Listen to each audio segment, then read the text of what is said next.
Hello, and thank you for joining us today as we celebrate the 20th anniversary of Epiphany.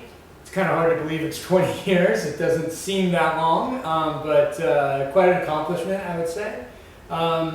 This is the man who was the vision behind the whole of the project, Eli Parker. And my name's Tim Snider, president of the winery, and happy to be with you here today to talk a little bit about, think back and celebrate a little bit of 20 years of a real accomplishment. When I think about the origins of Epiphany, I remember a couple things specifically, but I'd like to hear kind of what your memories are of Epiphany. Well, geez, I'm getting to a point now where 20 years, I'm getting kind of aged. I don't know if I can remember that far back, to be honest with you. I don't think I had any gray hair back then. No, me neither. I was at an early point in my wine education career just struck by Rhone varietals specifically, and I had an opportunity to travel a little bit, spent some time in the Rhone Valley and in Australia, and just really fell in love with Syrah and Grenache Blanc. And we were making a lot of those varieties. Well, I shouldn't say a lot of them. In the early days, we basically had Syrah and Viognier. Yeah. That's kind of where we started, but my passion for expanding that portfolio started to grow in the mid and late 90s, and shortly after my dad, Tim's father-in-law, purchased Camp 4 in the St. Ynez Valley. We had an opportunity to expand the Rhone holdings in the vineyard, and that's really where things started to take off. We were doing a lot of experimentation in the cellar and had some great new varieties to experiment with, and Epiphany was just sort of born out of that experimentation and expansion of the Rhone portfolio. Yeah, I remember you talking about all of these different, more esoteric Rhone varieties that were in the ground and coming online, and you were super excited about working with them in very small, limited quantities, but a lot, like you said, a lot of experimentation. And the program really just sort of evolved. It took on a life of its own, with a real discovery element, as I recall. Especially for me, I wasn't familiar back then with even all of these different grapes. And what's interesting is we were talking about how, prior to this, how many of them actually, the experiments ended up pulling forward and are still part of the program today. It's really neat to see how the Epiphany label has evolved. We started with, in the sort of earliest years of Epiphany, basically a red Rhone blend that we're going to have an opportunity to try here in a little bit.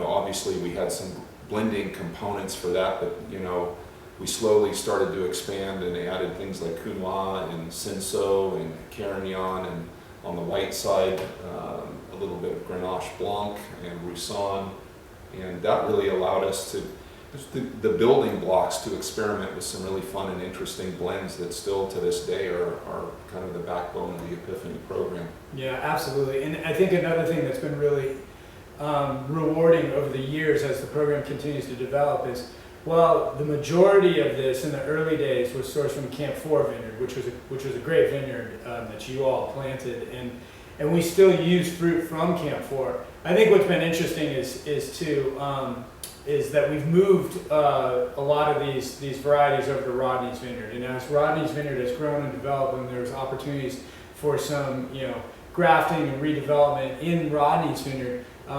We've put some of these varieties on the home ranch right now, and I think there's just something that's pretty special about how Epiphany has become more and more rooted to the home ranch, the first vineyard that you and Ashley and your folks planted. And to me, there's sort of a full circle here, where this program is now very much Rodney's vineyard dominant, and frankly, I think the fruit quality continues to just get better and better and better as it goes. Well, I think Camp 4 was a great spot, but I have to say, in all honesty, I think Rodney's is a bit superior just in terms of soil and climate. It's just a skosh less, is that probably grammatically less hot? Sure. And so, you know, we're able to sort of maintain and achieve great juice chemistries. And, you know, at the end of the day, that's pretty much what it's all about. You've got to have good fruit to make good wine, and Rodney's is a great place for growing, you know, amazing quality fruit. Absolutely. Well, in celebration of 20 years, we are going to be, we are releasing several mini verticals of some of our favorite wines. Revelation, Petit Syrah from Rodney's Vineyard, and then going off the ranch and reviewing Syrahs from Biendecido, just a wonderful vineyard in Santa Maria Valley. So we're glad that you're going to come along with us as we explore these mini verticals. Thanks so much for sticking with us. We hope that you're going to be around as we continue the next 20 years. Cheers. Cheers to that.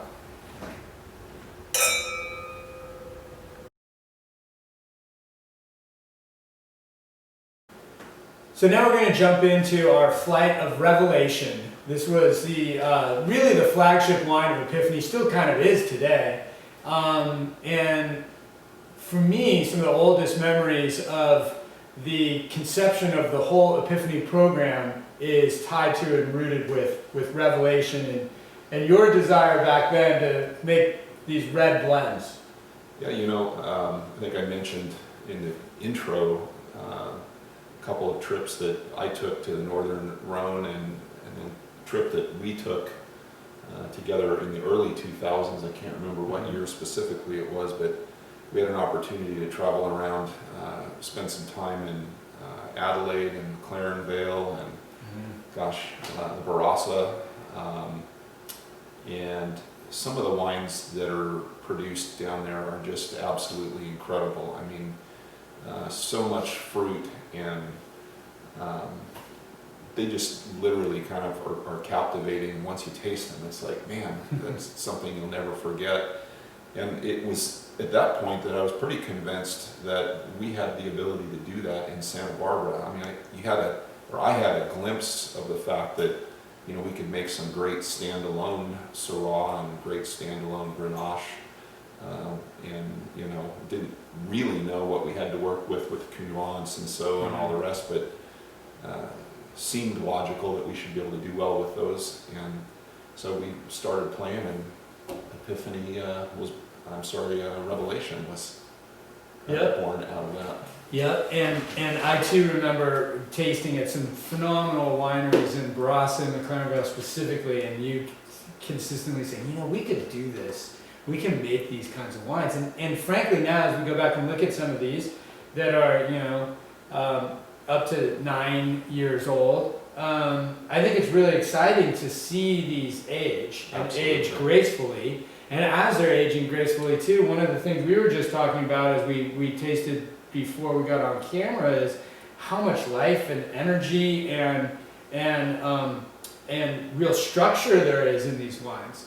And one of the things that became pretty apparent for us, and hopefully you'll see this as you taste through these as well, was the differences in these vintages and how the vintages, a very cool to cold and wet vintage in 2011, and a very warm vintage in 2013, and then sort of, you know, right in between there with 2012, how that is informing the wines here, you know, 7 to 9, 10 years later.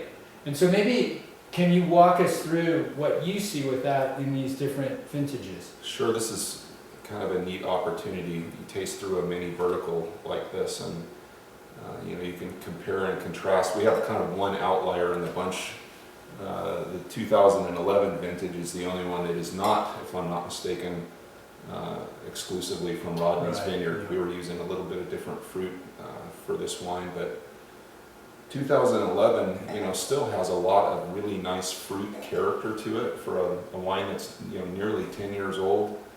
You still get a healthy amount of that black fruit, a little bit of earthiness to it, little, just a hint of tobacco. This, I think it's still aromatically really a beautiful wine. I think one of the things that we've come to see as we go back and review wines, that have some age on them, are a lot of the cooler vintages or cold vintages, and sometimes wet vintages, and to end up being ones that really continue to hang together because they have a lot of natural acidity and they have that structure and they age exceptionally well. And I think that's absolutely the case with this one. Well, and as evidenced by the fact that, we got some pretty nice press on this wine back then, 93 points from Wine Enthusiast, and a nice score from Antonio Gaioni, I think 90, 91 points, something like that.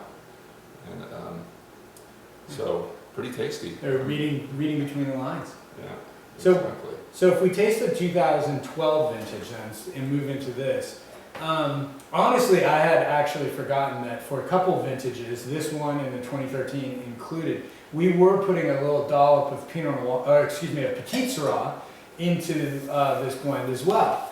And really, the Revelation blend has always been predicated on Syrah and Grenache. But for a few vintages, we put a little bit of Petit in there. And here's where, like you said, we switched to Rodney's Vineyard. This one has a healthy dose of Grenache in it as well. Oh, yeah. So when you look at it and contrast it, and bear in mind in these early years, we were, still, even though this is, probably, I don't know, a good solid 10 years post starting Revelation, we were still trying to sort of refine the blend and figure out where we were going to go with it. So this one is, a little bit of an interesting outlier because of the amount of Grenache in it compared to the other two. Yeah. But still, again, really nice fruit. Probably not quite as, to me this is more plum and sort of kind of red fruit as opposed to black fruit in character. Yeah. Well, that'd be the Grenache, right? Yeah. That's drinking great. Pretty nice. Yeah. Yeah. A lot of life left in that bottle for sure. Absolutely. Without a doubt. And then if we move into the 2013, so a warmer vintage, even, but warm, longer, no, as I recall, no frost or rain events or anything like that. And I think that kind of informs this one as well. For those of you that like that big, jammy, sort of rich Syrah, I think this one would definitely be the crowd pleaser of the three. It's robust. Yeah. But balanced. I mean, it's nicely balanced. Yeah. It's not, sort of awkward in any way, shape, or form. Right. It's just got some oomph to it. Right. It's not. It certainly isn't a soft or sweet wine. Yeah. But the fruit is really up front and really forward and really approachable. Yeah. So in my opinion, it feels like if you were going to, they're all showing exceptionally well right now. The 2013 feels like it's the one that probably should be consumed most frequently, currently. Yeah. And then 12 and 11, to me, both, they still have quite a bit of life left to them. Absolutely. That was fun. It is fun. Definitely. Yeah. 20 years and still going strong and fun to look back once in a while and kind of remember how things got started and sort of different stories on the path and enjoy some of the wines as well. Absolutely. So, give it a try. You'll enjoy it. Thank you very much. We'll look forward to seeing you soon.